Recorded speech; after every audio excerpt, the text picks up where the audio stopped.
حکیم لقمان رحمۃ اللہ علیہ فرماتے ہیں، نیکی کا آغاز مشکل ہوتا ہے لیکن اس کا انجام آئندہ ہے، لیکن بدی کی ابتدا لذیذ اور انجام بہت تلخ ہوتا ہے۔ جب دولت بولتی ہے تو سچائی اپنا منہ چھپا لیتی ہے۔ حق تعالیٰ نے انسان کو فرشتوں سے کچھ کم ہی رتبہ دیا تھا، لیکن انسان خود ہی اپنا رتبہ کم کرتا جا رہا ہے۔ عورتیں ہمیشہ ایسے جھوٹ کو بے حد پسند کرتی ہیں جس جھوٹ میں ان کی تعریف ہو رہی ہو، لیکن ایسی سچائی کو پسند نہیں کرتی جس میں ان کی توہین ہو۔ اگر ہم سفر اچھا دوست ہو تو لمبا سفر بھی راحت و سکون سے اور جلدی سے گزر جاتا ہے۔ ارے تو جو کہتا ہے کہ خدا تجھے یوں ہی بخش دے گا، تو اس کو ایک شیطان کا فریب سمجھ، جس نے تجھے بجا آوری اعمال سے غافل کرنے کے لیے یہ الٹی سجا رکھی ہے۔ بس اس خیال خام سے باز آ جا۔ غضب کی بات ہے کہ خدا کے بغیر تو رہ سکتا ہے، روزی کے بغیر نہیں رہ سکتا، دین کے بغیر تیرا گزارا ہو سکتا ہے، شیطان کے بغیر نہیں۔ دماغ ایک بھیڑیا ہے، روح بھیڑ ہے، اور ایمان اس کا چرواہا ہے، اور اگر چرواہا طاقتور نہ ہو تو بھیڑیا بھیڑ کو چیر پھاڑ ڈالتا ہے۔ قلم کا وار زندوں کو موت اور مردوں کو زندگی دے دیتا ہے، کوئی بھی لکھاری نہیں جو دانت کے درد سے نہ گزرا ہو۔ انسان اپنے عیوب چھپانے کے لیے حالات کا اور حالات چھپانے کے لیے الفاظ کا سہارا لیتا ہے۔ نکاح کرنے سے پہلے عورت میں 3 چیزیں دیکھ لو، ورنہ ذلیل ہو جاؤ گی۔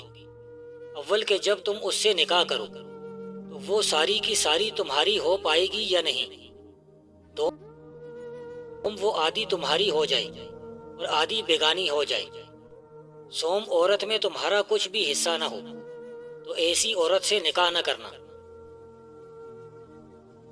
جب نفس کی شرارتوں اور خرابیوں کے متعلق توجہ دلائی جاتی ہے تو اس سے نفس ناراض ہوتا ہے، بس یہ بھی ایک قید نفس ہے، لہٰذا دیگر شروع نفس کے ساتھ اس کا بھی علاج ہونا چاہیے، ورنہ اگر اس کی سرکشی زور پکڑ گئی تو پھر تدراک مشکل ہو جائے گا۔ جس دن آپ اپنی بدبختی اور بدقسمتی کا رونا دھونا چھوڑ دیں گے، اسی دن آپ کی اچھی قسمت کا آغاز ہو جائے گا۔ غصے کی ہوا، شہوت کی ہوا اور حرص کی ہوا اس شخص کو جنبش دیتی ہے جو دیندار نہ ہو۔ آنکھ میں اگر ایک بال بھی چلا جائے تو یہ ایک پہاڑ کی مانند ہوتا ہے۔ یاد رکھو، صدق اور یقین زندگی کا سرمایہ ہے۔ اگر دل کے باغ کا ایک تنکا بھی کم ہو جائے تو عقل مندوں پر ہزاروں غم و درد چھا جاتے ہیں۔ شہوت کی غلامی کرنے والے کی خلاصی نہیں، سوائے اس پر جس پر اللہ کا خاص کرم ہو۔ نفس کی خوشی میں جب حضرت آدم علیہ السلام نے ایک قدم رکھا تو جنت سے جدائی ملی۔ بات واضح، صاف اور غیر مہم کیجیے تاکہ آپ کا دشمن اس کا فائدہ نہ اٹھا سکے۔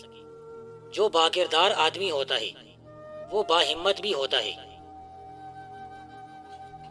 بعض اوقات گھر کا بڑا فرد گھر کے معاملات اتنے الجھا دیتا ہے کہ انہیں سلجھانے کا کوئی موقع نہیں ملتا۔ چالاک کو فائدہ اٹھاتے وقت یہ فکر لاحق رہتی ہے کہ وہ اپنی چالاکی کو کس طرح چھپائے۔ انسان جب اس دنیا میں آتا ہے تو اس کو صرف ماں کا دودھ ہی کافی ہوتا ہے اور کوئی بھی چیز اس کے لیے طاقت نہیں رکھتی۔ جب تک اپنا عیب زائل نہ ہو جائے، دوسرے کے عیب پر طعنہ زنی ہونا نا انصافی ہے۔ خدا کے دوست کی جلدی تلاش کر لے، اگر تو نے ایسا کر لیا تو خدا تیرا دوست ہے۔ اللہ کے حکم کے آگے اپنی گردن جھکا دے، دوسروں کا مذاق اور طعنہ زنی مت کر۔ پخانہ کرتے وقت اور پانی پینے کے دوران اگر ہچکی آ جائے تو سمجھ جاؤ تمہارے دل کی دھڑکن رکنے والی ہے۔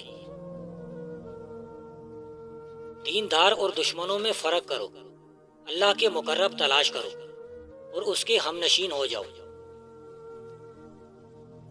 اگر دولت مند ہونا چاہتے ہو تو سورۃ التوبہ کی آخری 2 آیتیں رات سوتے وقت پڑھ لو۔ ناممکن کام ممکن ہو جائے گا، نا امیدی سے امید کی طرف نئی راہیں کھلیں گی اور آپ کی ہر مراد پوری ہو جائے گی۔ تھوڑا سا فاصلہ محبت کو اور بھی طاقتور اور حسین بنا دیتا ہے۔ جوانی میں بیوی محبوبہ، ادھیڑ عمر میں رفیق اور بڑھاپے میں محافظ ہوا کرتی ہے۔ میں جسم اللہ کے لیے ہوں، میں کسی کا غلام نہیں ہوں۔